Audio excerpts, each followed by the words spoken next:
Bismillah. Assalamualaikum warahmatullahi wabarakatuh. Alhamdulillah hamdan katsiran thayyiban mubarakan fihi kama yuhibbu rabbuna wa yardah. Asyhadu an la ilaha illallah wahdahu la syarikalah wa asyhadu anna Muhammadan abduhu wa rasuluh. Wassalatu wassalamu ala Rasulillah wa ala alihi wa ashabihi wa man tabi'ahum bi ihsanin ila yaumiddin, amma ba'du. Ya ayyuhalladzina amanu taqullaha haqqa tuqatih wa la tamutunna illa wa antum muslimun. Kaum muslimin, para jamaah, para penuntut ilmu yang dimuliakan Allah Subhanahu wa taala, pemirsa MGI TV dan para pendengar radio Ridul Jannah di mana berada, para jamaah, para penuntut ilmu, para ibu, para bapak yang dimuliakan Allah Subhanahu wa taala. Bahasan di sore yang berbahagia ini tentunya bahasan yang agung dan setiap muslim mesti memahami dan mengetahuinya, yaitu kita membahas tentang abwabul jannah, pintu surga. Setiap mukmin, setiap muslim mengharapkan sekali untuk menjadi penghuni surga. Dan orang-orang beriman dipastikan akan masuk surga. Walaupun masuk surganya orang beriman secara skala besar dibagi kepada dua kelompok.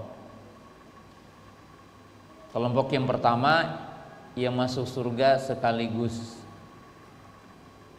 tanpa merasakan azab neraka. Maka itu adalah orang-orang beriman yang amal kebaikannya lebih baik dari amal keburukannya. Sedangkan kelompok yang kedua, orang mukmin yang masuk surga tapi dengan sebab maksiatnya, dengan sebab dosanya, ada yang mampir dulu ke neraka, ada yang terlebih dahulu diazab di neraka. Na'udzubillahi min dzalik. Dengan itu Allah Subhanahu wa taala berfirman dalam surah Al-Baqarah tentang kabar gembira bagi orang beriman. Wa basyiril ladzina amanu wa amilus solihati anna lahum jannatin tajri min tahtihal anhar. Beri kabar gembira siapa orang-orang yang beriman dan beramal soleh, jannatin, yaitu dengan surga, tajri min tahtihal anhar, yang mengalir di bawahnya sungai. Dan surga yang Allah Ta'ala sediakan bagi orang-orang beriman itu ada 4 surga yang dikhususkan, yang akan diberikan bagi orang-orang beriman, bagi orang-orang yang soleh, sebagaimana disebutkan oleh Allah Subhanahu wa taala pada surah Ar-Rahman, waliman khafa maqama rabbih jannatan. Dan bagi orang-orang yang takut akan kebesaran Allah, akan azab Allah Subhanahu wa taala, maka bagi mereka 2 surga. Wa qala Allah Ta'ala wa min dunihima jannatani. Dan selain 2 surga ada lagi 2 surga. Yang keempat surga itu berbeda sifat dan keagungan di dalamnya. 2 surga terbuat dari emas, 2 surga terbuat dari perak. Qala Nabi sallallahu alaihi wasallam, jannatani min dhahabin aniyatuhuma wa ma fiha, wa jannatani min fiddatin aniyatuhuma wa ma fiha. Nabi sallallahu mengatakan dua surga terbuat dari emas, artinya perkakasnya segala sesuatunya dari emas, pintu-pintunya, jendela-jendelanya, kemudian perkakas piring, cereknya, gelasnya terbuat dari emas. Sehingga ketika kita dilarang minum dan makan atau piring tidak boleh dari emas, gelas tidak boleh dari emas, maka Nabi SAW mengatakan lahum fid dunya walakum fil akhirah. Emas itu bagi orang-orang kafir itu kenikmatan di dunia saja, mereka tidak akan dapat kenikmatan nanti yaumul qiyamah. Walakum fil akhirah, dan bagi kamu di surga. Jadi apa yang diharamkan di dunia nanti akan diberikan Allah Ta'ala bagi kita. Wajannatani min fiddatin aniyatuhuma wa ma fiha, sedangkan dua surga lagi terbuat dari perak. Ini sama, pintunya, jendelanya, perkakas-perkakas dalamnya itu dari perak. Dan kita pun disediakan 4 sungai, karena disebutkan jamak dalam Quran, anhar. Ada 4 sungai, dan 4 sungai itu isinya beda. Ada madu, ada perak, ada madu, ada susu, ada homer, dan ada yang biasa. Disebutkan oleh Allah Subhanahu wa taala dalam surah Muhammad, itu surah ke-47 ayat ke-15. Masalul jannati allati wu'idal muttaqun fiha anharun min ma'in ghairu asinin wa anharun min labanin lam yataghayyar ta'muhu wa anharun min khamrin ladzatil syaribin wa anharun min asalin musaffa. Jadi surga disediakan 4 sungai. Sungai yang isinya madu dan tidak berubah, atau punya asli, musaffa. Bukan seperti mungkin madu yang kita hari ini. Mungkin madu itu ya ada campur airnya, ada madu buatan dan sebagainya. Tapi di surga musaffa, murni dari lebah. Air susu yang tidak berubah rasanya dan warnanya, artinya tidak pernah basi. Dan sungai yang isinya homer tapi tidak memabukkan. Makanya orang-orang yang meminum homer di dunia itu diharamkan nanti homer ketika yaumul qiyamah. Dan ini berkaitan dengan surga. Dan surga memiliki tingkatan-tingkatan.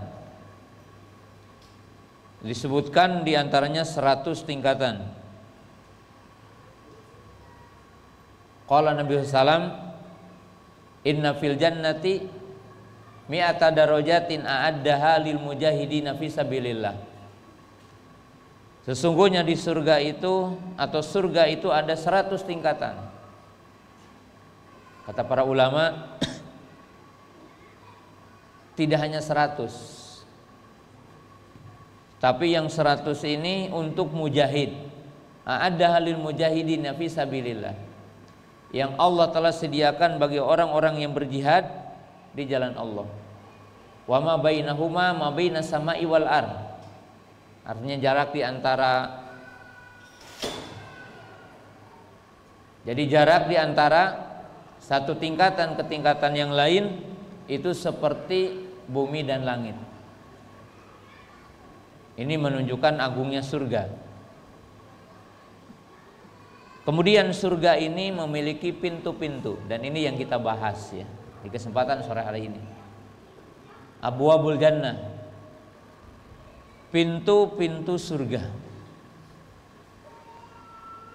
Surga memiliki pintu-pintu, dan orang mukmin akan masuk surga melewati pintu-pintu yang Allah telah sediakan.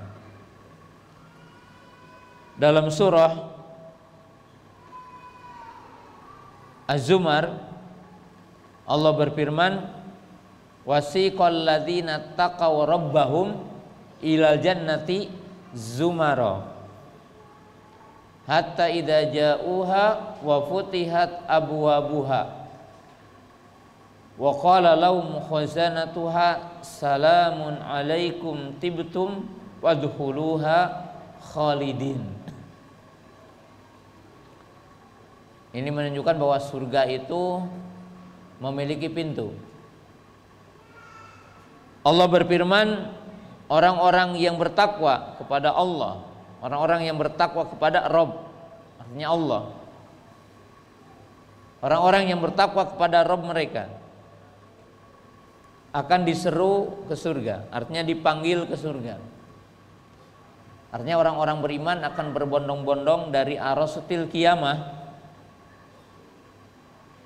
melewati sirat, artinya ada fasenya kita itu, ada hisab, ada mizan ditimbang, melewati sirat, jisrun baina dhahrai jahannam, yaitu jembatan yang ada di atas neraka. Maka kita dipanggil, orang-orang beriman itu dipanggil untuk menghadap ke surga. Hatta idza ja'uha, sehingga tatkala sampai ke surga. Artinya di sini ya mungkin kalau kita katakanlah kalau surga itu didamakan adalah istana, maka tatkala kita sampai ke pelataran, ya kalau kita gambarkan bahwa surga digambarkan adalah jannah, digambarkan adalah istana, rumah mewah, maka digambarkan kita sampai ke pelatarannya. Wa futihat abwabuha, maka akan dibukakan pintu-pintunya. Dan pintu-pintu surga ada penjaga. Hatta idza ja'uha futihat abwabuha wa qala lahum khazanatuha.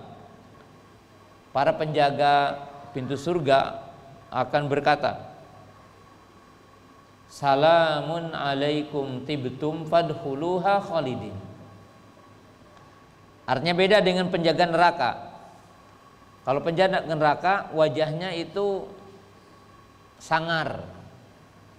Malaikat penjaga neraka itu sangat mengerikan, berwajah bengis, berwajah hitam, dan menggambarkan sedang murka. Begitu disebutkan dalam sejumlah ayat. Tapi penjaga surga itu berseri, ya, cerah, dan mengucapkan salamun alaikum. Artinya selamat datang, keselamatan. Tibtum, artinya menunjukkan bahwa surga itu kenikmatan, surga itu kebahagiaan. Kalau para ibu, para bapak, pemirsa, para jamaah nanya, bapak ibu kan merasakan letih ya kalau di dunia ini, capek, sholat capek, puasa capek, untuk sholat berjamaah capek, hidup juga capek, cari uang juga capek. Mendidik anak juga capek. Suami mendidik istri juga capek. Istri juga bagaimana mengarahkan suami juga capek. Yang berbeda gitu ya. Sebenarnya tidak ada yang senggang di dunia ini. Tidak ada yang lapang di dunia ini. Walaupun kita mungkin tidur, tapi tetap kita merasakan kesempitan. Orang kafir, ahlu maksiat, ahlu bid'ah sama merasakan kesulitan dalam hidup, letih. Orang-orang beriman juga, cuma akan berbeda ujungnya. Kalau orang-orang yang melakukan maksiat, memperjuangkan kemaksiatannya, pelaku zalim melakukan kezalimannya, orang-orang kafir menyebarkan kafirannya, orang-orang musyrik menyebarkan kesyirikannya. Dan jangan dikira kalau mereka tidak capek, mereka juga capek. Tapi capeknya orang-orang kafir, ahlu maksiat, ahlu bid'ah, itu akan ditambah capek, akan ditambah letih, dan akan ditambah kesulitan setelah mendapatkan kesulitan dunia. Maka dikatakan dalam hadis, ad-dunya sidul mu'min wa jannatun lil kafir. Dunia ini penjara bagi orang beriman dan surga bagi orang-orang kafir. Karena orang-orang kafir itu setelah mereka mati, setelah itu azab, siksa, kepedihan. Tapi orang-orang beriman, orang-orang yang soleh, ahlu sunnah, yang komitmen dengan agama ini, yang komitmen dengan din ini, maka akan berakhir kesulitannya setelah melewati sirat. Dan ketika masuk surga, maka di saat itulah hilangnya semua keletihan. Makanya kalau para ibu, para bapak nanya, Ustadz, sampai kapan ujian ini berakhir? Kalau ibu mendapatkan kesulitan, tantangan mendidik anak, putra putri, menunaikan ibadah, letih, maka jawabannya, Bu, Pak, sampai kita menginjakan kaki di surga, baru setelah itu adalah kenikmatan roha, kenikmatan istirahat di situ. Maka dikatakan, salamun alaikum tibtum fadkhuluha khalidin. Jadi Allah berfirman, salamun alaikum, keselamatan. Tibtum, artinya tidak ada lagi kesulitan. Tidak ada lagi kita mendengar kata-kata yang membuat telinga kita tidak enak.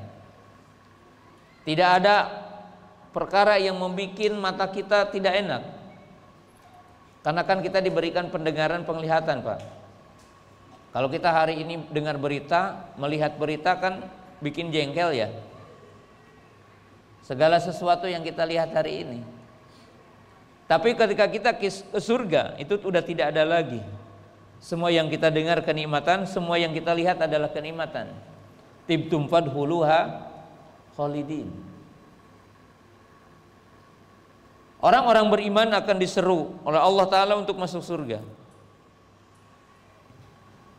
Dan kita masuk surga akan disyafaati oleh Nabi Sallallahu Alaihi Wasallam. Karena syafaat Nabi, ketika kita nanti yaumul qiyamah, ada beberapa syafaat Nabi yang khusus dari Nabi kita Muhammad SAW. Ada dinamakan syafaatul khosoh, Bu. Syafaat khusus dari Nabi SAW. Pertama, syafaatul udma. Syafaat udma atau kubro, yaitu ketika kita berada di padang mahsyar, di arasatil qiyamah. Ketika matahari mendekat 1 mil, kita dikumpulkan dengan telanjang, kita dikumpulkan tanpa bersandal, dan tidak ada tempat perlindungan, tidak ada tempat berteduh. Yuhsyarun nas yaumal qiyamati hufatan uratan gurla wa tadmu syamsu qadra milin faya'rikun nas biqadri amalihi. Manusia akan dikumpulkan di padang mahsyar dalam keadaan telanjang, tidak dihitan, kemudian tidak bersandal. Matahari mendekat 1 mil dan kita akan berkeringat sesuai dengan amal kita. Ada yang sampai mulutnya, pinggangnya, betisnya, kedua mata kakinya, dan ada yang bermandikan keringat. Diazab bagi orang-orang yang maksiat nanti yaumul qiyamah. Maka di hari itu kita mencari Ya kalau kita di dunia mencari apa? Ya koneksi, yaitu yang akan menyampaikan keinginan kita kepada Allah, mencari syafi, pemberi syafaat. Maka kita datang kepada Nabi Adam menolak. Kita datang kepada Nabi Nuh tidak menolak. Kita datang kepada Nabi Ibrahim juga tidak menolak. Kita datang kepada Nabi Musa juga menolak. Kita datang kepada Nabi Isa juga menolak. Itu yang dinamakan dengan istilah ulul azmi dan rusul 5. Lalu Allah Ta'ala memerintahkan Nabi kita untuk memberi syafaat kepada umatnya. Itu dinamakan syafaatul udma. Itu di arasatil qiyamah. Kemudian kita melewati dihisab ya. Dihisab itu dipertanyakan amal kita, melakukan ini, dan kita akan mengiyahkan semua apa yang kita pernah lakukan. Ya, kalau di dunia itu BAP, Pak. Tapi BAP-nya di sana tidak bisa berdusta, tidak seperti kita di dunia, di BAP sama polisi atau siapa ditanya melakukan ini enggak, sampai ada saksi. Tapi di sana sudah tidak bisa. Fa'alta kada, kita akan mengatakan iya. Fa'alta kada, kamu melakukan ini, iya. Semua yang kita lakukan dari kebaikan nanti akan dihisab. Semua yang kita lakukan dari keburukan akan dihisab, dipertanyakan. Kemudian setelah itu kita akan melewati mizan, ditimbang amal kita. Fa amman saqulat mawazinuhu faulaika humul muflihun. Orang-orang yang berat timbangan kebaikannya, maka mereka orang beruntung. Dan orang-orang yang ringan amal kebaikannya, maka mereka adalah orang-orang yang rugi. Kemudian setelah itu kita melewati sirat, Pak. Jisrun baina dhahri jahannam, yaitu jembatan yang ada di atas neraka. Wa im minkum illa wariduha, tidak ada di antara kalian kecuali akan melewati sirat itu. Melewati kita sirat, Pak. Sirat itu jembatan kecil, miring, licin, dan di situ ada kail-kail dari besi yang menyambar-nyambar. Setiap orang mukmin lewat ke sana berbeda-beda. Ada yang seperti kilat, ada yang seperti angin berhembus, ada yang seperti kuda lari, ada yang seperti unta lari, ada yang seperti lari biasa, ada yang berjalan biasa, dan ada yang dengan pantatnya ngesot. Tapi di antara kita, naudzubillah min dzalik, ada yang dulu ke neraka karena banyak dosanya. Maka orang-orang yang selamat dari sirat, maka melewati kontoroh, dan di situ akan disembelihnya mati, yudbahul maut, akan disembelih mati. Sampai orang-orang beriman nanti akan berbondong-bondong masuk ke surga, tapi tidak langsung, Pak. Kita akan berhenti di depan pintu surga. Wasiqal ladzina taqaw rabbahum ilal jannati zumara hatta idza ja'uha wa futihat abwabuha. Semuanya kita akan berada di depan surga. Dan tidak ada yang bisa masuk kecuali setelah mendapatkan izin. Dan tidak ada yang masuk ke surga kecuali setelah Nabi kita Muhammad sallallahu alaihi wasallam. Karena Nabi sallam akan berdiri di situ nanti. Lalu penjaga surga bertanya dalam hadis, "Man anta?" "Ana Muhammad." "Siapa engkau?" katanya. Kata penjaga surga, kata penjaga pintu surga, "Siapa itu?" "Muhammad." Lalu penjaga pintu surga mengatakan, "Sungguh aku diperintahkan Allah agar tidak ada orang yang masuk surga sebelum engkau." Jadi dibukakan untuk Nabi kita Muhammad sallallahu alaihi wasallam. Kemudian Nabi Hasalam di saat itulah memberikan syafaat kepada orang-orang beriman. Ummati, ummati, umatku, umatku.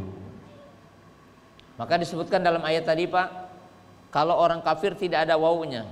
Wasiqal ladzina kafaru ila jahannama zumara hatta idza ja'uha futihat abwabuha. Tapi ketika menyebutkan orang beriman, lihat Pak nanti di surah Az-Zumar di ujung surah itu disebutkan wasiqal ladzina taqaw rabbahum ilal jannati zumara hatta idza ja'uha wa futihat abwabuha. Ada wawunya. Ketika orang kafir tidak ada wawunya. Kenapa? Karena orang kafir itu langsung ke neraka. Kalau orang beriman, kita berdiri dulu di depan neraka, di depan surga. Dalam bahasa kita tidak nyelonong langsung masuk ke dalam surga. Di situ ada Nabi SAW memberikan syafaat kepada kita. Makanya disebutkan syafaat yang khusus bagi Nabi SAW adalah salah satunya apa? Syafaatun Nabi SAW li ahlil jannah an yudhilal jannah. Yaitu syafaat untuk penghuni surga agar masuk surga. Kita diberi syafaat oleh Nabi SAW. Tidak ada manusia yang mendahului Nabi kita Muhammad SAW. Dan yang pertama masuk ke surga dari umat manusia, umat Muhammad SAW. Dan dari umat Muhammad SAW yang pertama masuk adalah Muhajirun, kemudian Ansor. Kemudian dari kaum muhajir yang pertama masuk adalah Abu Bakar Siddiq radhiyallahu taala anhu. Ini ahli sunnah. Jadi kita meyakini Abu Bakar Siddiq adalah manusia yang pertama setelah Nabi SAW yang masuk surga. Dan umat Islam adalah yang pertama. Nahnul akhirun sabiquna yaumal qiyamah. Kita adalah manusia yang paling akhir tetapi paling dahulu nanti masuk surga. Nah, bagaimana orang-orang beriman masuk surga? Maka tadi disebutkan kita masuk surga itu dengan melewati pintu-pintu yang Allah Subhanahu wa ta'ala telah siapkan. Jadi melewati pintu yang Allah Subhanahu wa ta'ala telah siapkan bagi kita orang-orang beriman. Nah, pintu-pintu surga ini disebutkan oleh para ulama. Ya, jadi oleh para ulama telah disebutkan pintu-pintu surga ini berdasarkan hadis. Berapa pintu surga? Pintu surga itu ada 8. Ya, kita beriman secara hakiki. Pintu ya seperti kita memahami dunia ini. Hanya apa yang ada di surga, hanya apa yang ada di akhirat itu tidak sama dengan apa yang ada di dunia. Artinya kalau kita menyebutkan keindahan di akhirat itu berlipat ganda keindahannya. Demikian juga kalau kita melihat azab di dunia dibandingkan dengan azab nanti yaumul qiyamah, maka azab yaumul qiyamah lebih berlipat ganda dari semua bentuk azab di dunia ini. Berapa pintu surga? Nabi SAW mengatakan, inna fil jannati samaniyata abwabin minha yuqalu lahu rayyan. Pintu surga itu ada 8. Jadi pintu surga itu ada 8. Di antara yang 8 itu dinamakan rayyan. La yadkhuluha ila shaimun, yang tidak akan masuk lewat pintu tersebut kecuali orang-orang yang puasa. Jadi kita beriman surga itu pintunya ada 8. Surga punya 8 pintu. Dan pintu surga terkadang dibuka hari ini karena surga ini telah ada. Jadi surga ini telah ada. Kapan dibuka pintu surga? Dalam arti sekarang. Maka dibukanya pintu surga secara hakiki dan maknawi adalah setiap bulan Ramadan. Qala Nabi sallallahu alaihi wasallam idza jaa Ramadan futihat abwabul jannah wa ghuliqat abwabun nar. Nabi SAW mengatakan apabila datang Ramadan maka dibukakan pintu-pintu surga. Dan kata para ulama, hakiki maknawi. Apa yang dimaksud dengan hakiki? Ya nyata. Memang Allah membuka pintu surga di setiap bulan Ramadan. Secara maknawi dalam arti Allah Subhanahu wa taala membuka amal-amal soleh yang bisa mengantarkan orang ke surga. Jadi di bulan Ramadan itu kan semua pintu surga atau sebab-sebab untuk masuk pintu surga itu dibuka. Sedekah, salat, jihad dan sebagainya. Dan diantaranya disebutkan dibukanya pintu surga yaitu pada hari Senin dan Kamis. Berdasarkan hadis yang disahihkan oleh para ulama. Ya, jadi dibukakan di setiap hari Senin dan Kamis. Nah, itu pintu-pintu surga dibuka dalam arti hari ini. Nah, pintu-pintu surga yang 8 itu berkaitan dengan amal soleh. Dan nama-nama pintu surga juga berkaitan dengan semua amal soleh.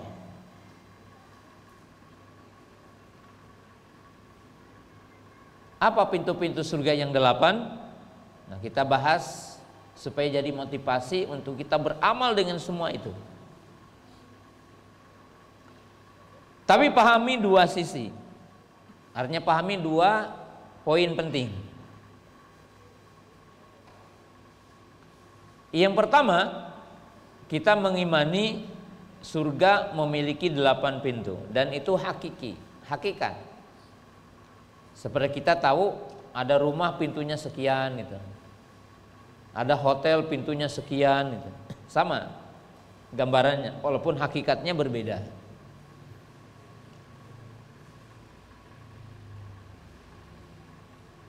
Dan termasuk bagian poin yang pertama bahwa iman dan amal soleh itulah yang akan memasukkan orang ke surga lewat pintu-pintu yang Allah sediakan.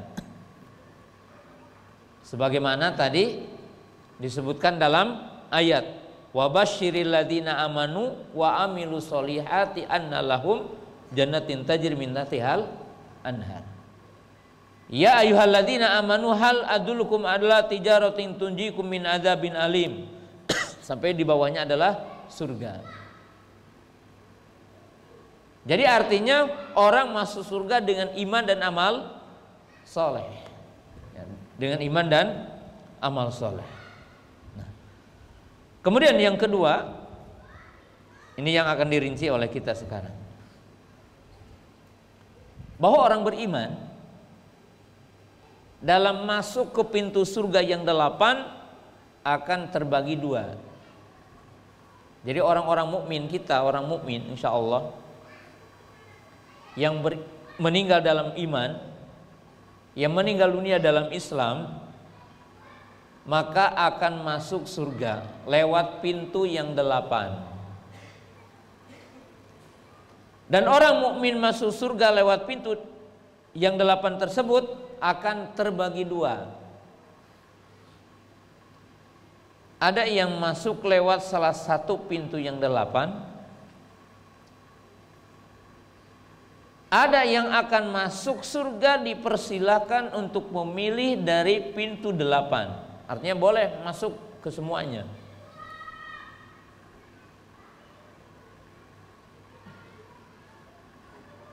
Siapa orang yang akan masuk ke semua 8 pintu? Tentunya yang memiliki banyak kebaikan, yang memiliki banyak kelebihan, dan kita akan sebutkan beberapa sebabnya. Nah, pintu-pintu yang 8 ini disebutkan oleh Nabi SAW. Yang pertama adalah babul aiman, wahwa awsatu babil jannah.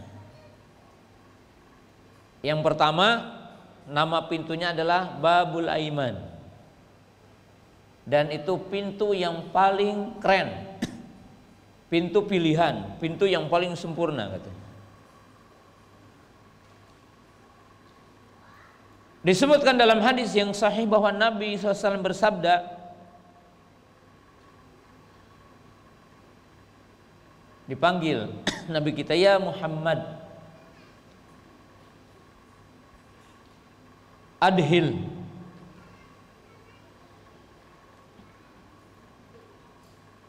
al-jannata min ummati min babil aiman man lam hisaba lahu,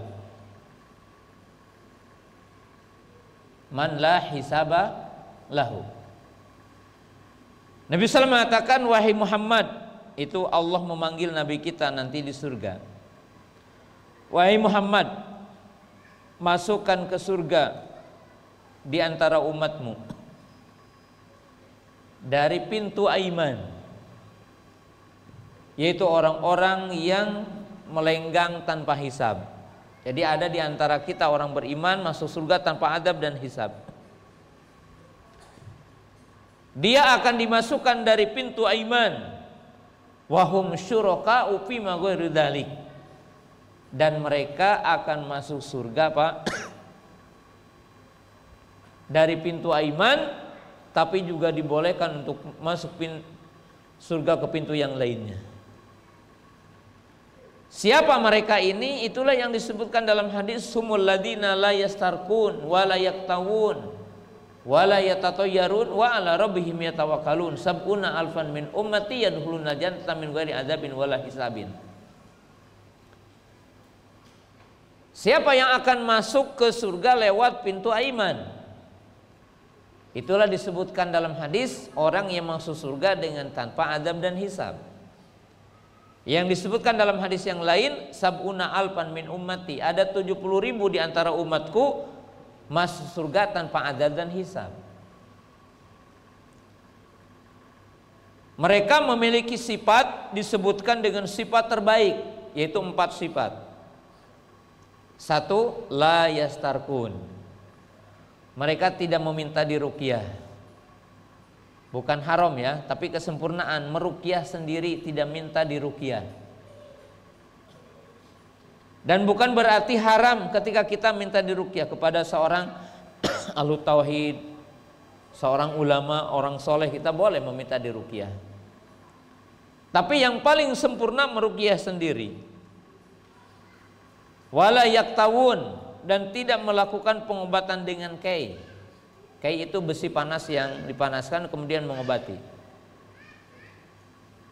Yang ketiga, dan tidak melakukan tatoyur, artinya menetapkan sial dengan burung atau yang lainnya. Jadi menisbatkan sial bukan kepada Allah. Ima suara, ima angka, nomor ya, terkadang dengan suara burung, dengan bulan, seperti orang takut dengan bulan Safar. Itu tatoyur, karena dikatakan bulan Safar bulan sial. Nah ini tatoyur namanya, nggak boleh. Kemudian mereka bertawakal kepada Allah, bertawakal kepada Rabb mereka, kepada Allah. Ini ahlu tauhid yang menyempurnakan tauhidnya. Maka mereka akan diseru dari pintu Aiman, dinamakan Awsatu Babil Jannah, yaitu surga yang paling pintu surga yang paling keren, pintu surga yang paling indah. Dan orang yang masuk dari pintu ini akan dipersilahkan untuk masuk ke pintu yang lainnya. Nah, ini baru satu pintu. Kemudian disebutkan oleh Nabi SAW dalam satu hadis 4 pintu. Qala Nabi sallallahu alaihi wasallam, man anfaqa zawjaini fi sabilillah nudiya min abwabil jannah. Barang siapa yang menginfakkan harta di jalan Allah, 2 pasang harta di jalan Allah, maka dia akan disuruh dari pintu-pintu surga. Artinya disuruh dari pintu yang 8. Faman kana min ahli sholati du'iya min babi sholati, wa man kana min ahlil jihadi du'iya min babil jihadi, wa man kana min ahli siyami du'iya min babir rayani, wa man kana min ahli shadaqati du'iya min babi shadaqah. Lalu Nabi SAW menyebutkan 4 pintu berikutnya. Barang siapa di antara kita dari ahlu sholat, maka akan disuruh dari pintu sholat. Barang siapa di antara kita dari ahlu jihad, maka akan disuruh dari pintu jihad. Barang siapa di antara kita dari ahli puasa, maka akan disuruh dari pintu puasa. Dari pintu royan, ya khusus untuk puasa namanya pintu royan. Dan barang siapa di antara kita dari ahlu sodaqah, maka akan disuruh dari pintu sodaqah. Berarti udah 5 pintu surga. Kemudian pintu yang ke-6-nya apa? Para ulama mengatakan adalah pintu zikir. Yaitu disebutkan dalam hadis yang lain, babun yuqalu la haula wala quwata illa billah. Ada pintu yang ornamennya la haula wala quwata illa billah. Jadi orang yang mengkontinyukan zikir dengan la haula wala quwata illa billah. Jadi banyak zikir, tapi salah satu zikirnya zikir la haula wala quwata illa billah.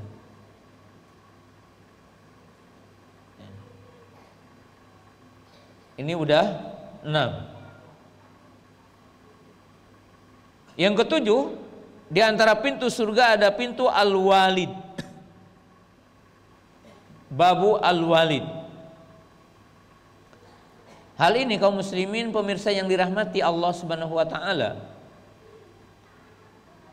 Pintu Al-Walid disebutkan dalam potongan hadis, ada seseorang sahabat datang bertanya. Beliau mengatakan, aku ini punya istri dan keluargaku, orang tuaku meminta agar aku menceraikan istriku. Apa katanya solusinya? Ini saya punya istri dan diminta sama orang tuaku untuk menceraikan istriku. Mana yang harus diterima? Saya mempertahankan istri atau mengikuti perintah orang tua? Maka dijawab, aku mendengar hadis, sesungguhnya di surga ada pintu namanya Al-Walid. Barang siapa yang di dunia ini melalaikan kewajiban kepada 2 orang tua dan menghardi kedua orang tua, tidak berbakti kepada 2 orang tua, maka ia akan diharamkan untuk masuk dari pintu Al-Walid. Dan barang siapa yang di dunianya dia menjaga kewajibannya kepada orang tua, berbakti kepada orang tua dan tidak menghardi kedua orang tuanya, artinya tidak durhaka kepada kedua orang tuanya, maka orang itu akan diseru dari pintu Al-Walid. Berarti ini 7. Nah, yang ke-8, para ulama mengatakan salah satunya ada yang mengatakan pintu haji. Karena 4 pintu dari rukun Islam telah ada tadi. Maka pintu yang ke-8-nya adalah pintu haji. Nah, dari 8 pintu ini, kaum muslimin pemirsa yang dirahmati Allah Ta'ala, kita pahami beberapa poin dari apa yang kita jelaskan tadi. Poin yang pertama, kita meyakini dan menanamkan kembali bahwa kita meyakini surga punya 8 pintu dengan nama-nama yang tadi disebutkan oleh Nabi SAW. Itu keyakinan kita. Yang kedua, orang mukmin akan masuk lewat pintu-pintu surga yang 8, tergantung kelebihan dari amal solehnya setelah menunaikan kewajiban.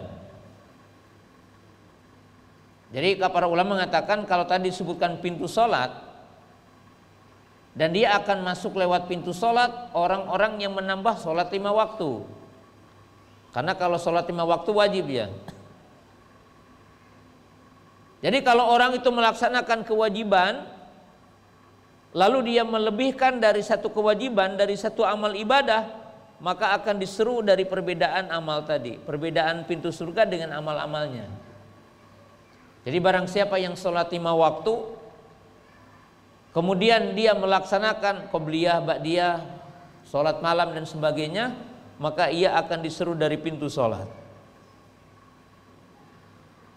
Barang siapa yang menunaikan zakat, zakat yang wajib, ima dari pertaniannya, ima dari peternakannya, ima dari emasnya ataupun peraknya,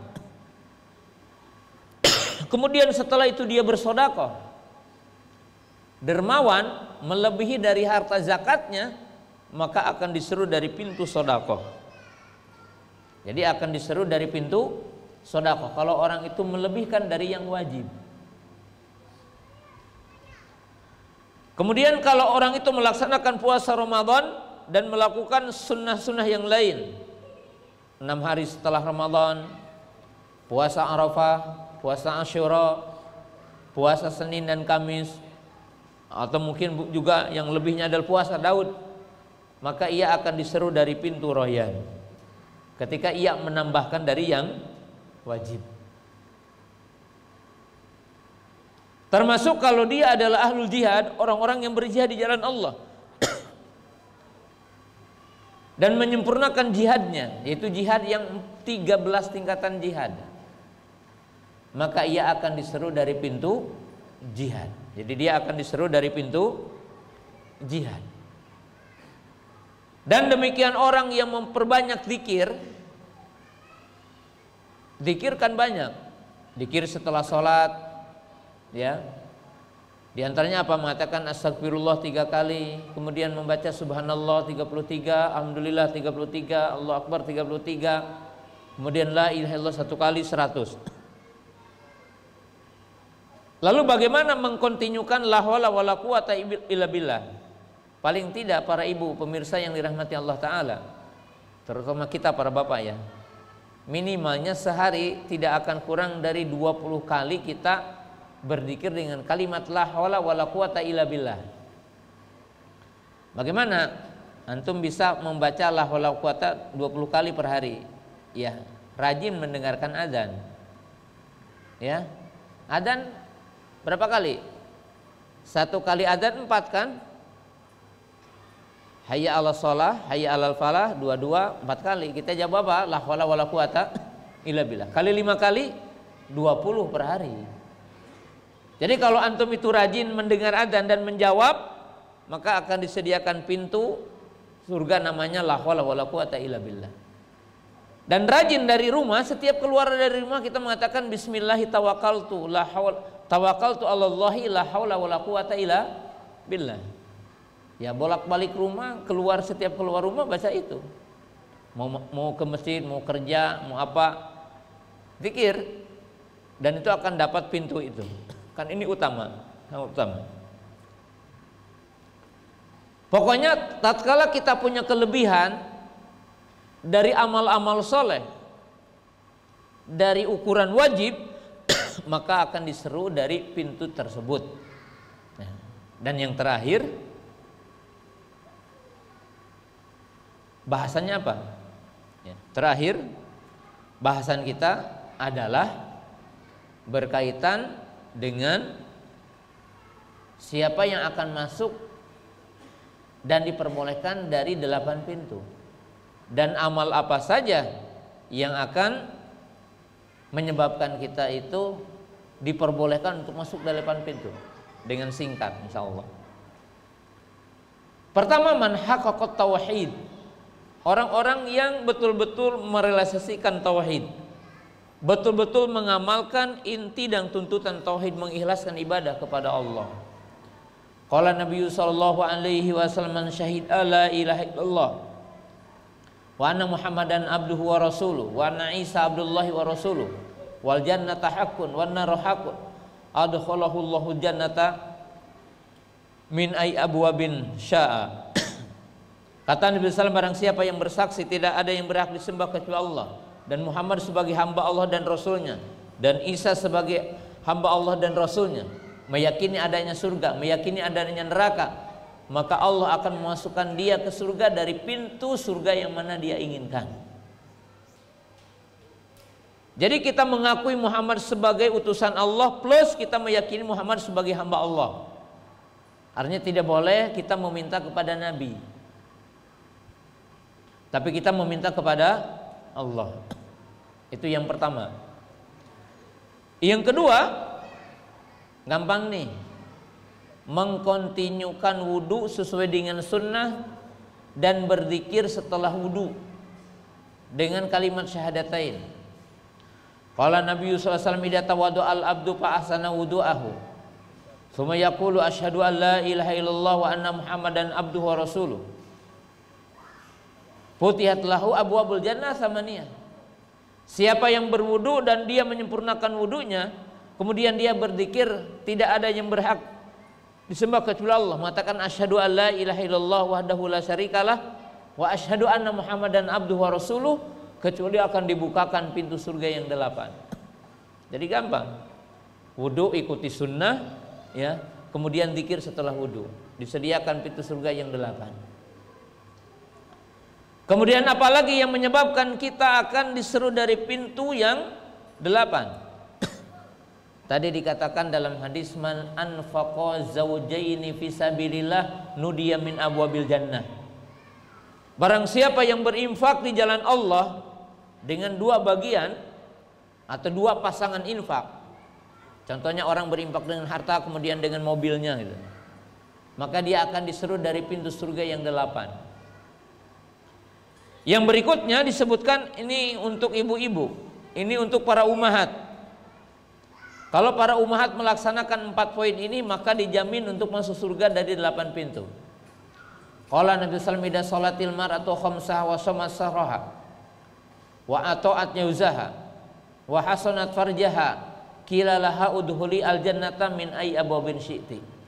Wanita yang mana saja menjaga salat 5 waktu, kemudian menjaga puasa Ramadan, taat kepada suaminya dan menjaga kehormatannya, menjaga faradnya, tidak serong, maka akan diseru atau dipersilahkan untuk masuk surga dari pintu yang 8. Artinya dipersilahkan untuk masuk pintu dari pintu yang 8. Ini bagi wanita yang taat suami, menjaga sholat 5 waktu, puasa Ramadan, dan menjaga kehormatannya, maka itu diseru dari pintu yang 8. Nah, ini keutamaan-keutamaannya.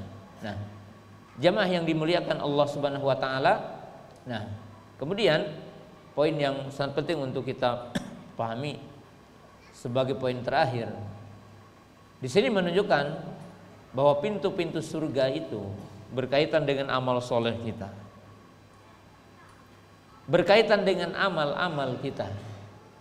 Maka dengan itu, siapa yang ingin mendapatkan 8 pintu, lakukan banyak amal soleh, dan setiap amal lebihkan dari yang wajibnya. Tapi dipastikan orang beriman akan masuk surga lewat salah satu dari 8 pintu itu. Dan di antara orang yang telah dipastikan dibolehkan masuk dari 8 pintu, selain tentunya baginda Nabi sallam, adalah Abu Bakar Siddiq radhiyallahu taala anhu. Karena Abu Bakar Siddiq, Pak, ketika disebutkan yang tadi, kata Abu Bakar Siddiq, saya tidak merasakan punya kelebihan kalau masuk surga lewat salah satu dari pintu yang 8. Lalu beliau berkata, siapa yang akan diseru dari 8 pintu?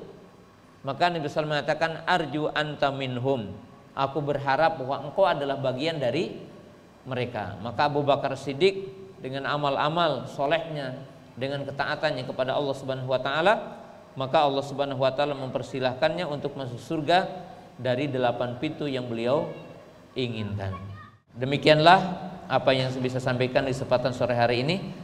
Terima kasih kepada seluruh pihak yang telah menjadi sebab terjadinya kegiatan di sore hari ini. Demikian juga pemirsa, para pendengar, para jamaah yang dimuliakan Allah Subhanahu wa taala. Mudah-mudahan kita sebagai penghuni surga, dan mudah-mudahan kita bisa masuk dari semua pintu surga yang 8. Subhanakallahumma bihamdika asyhadu an la ilaha illa anta astaghfiruka wa atubu ilaik. Assalamualaikum warahmatullahi wabarakatuh.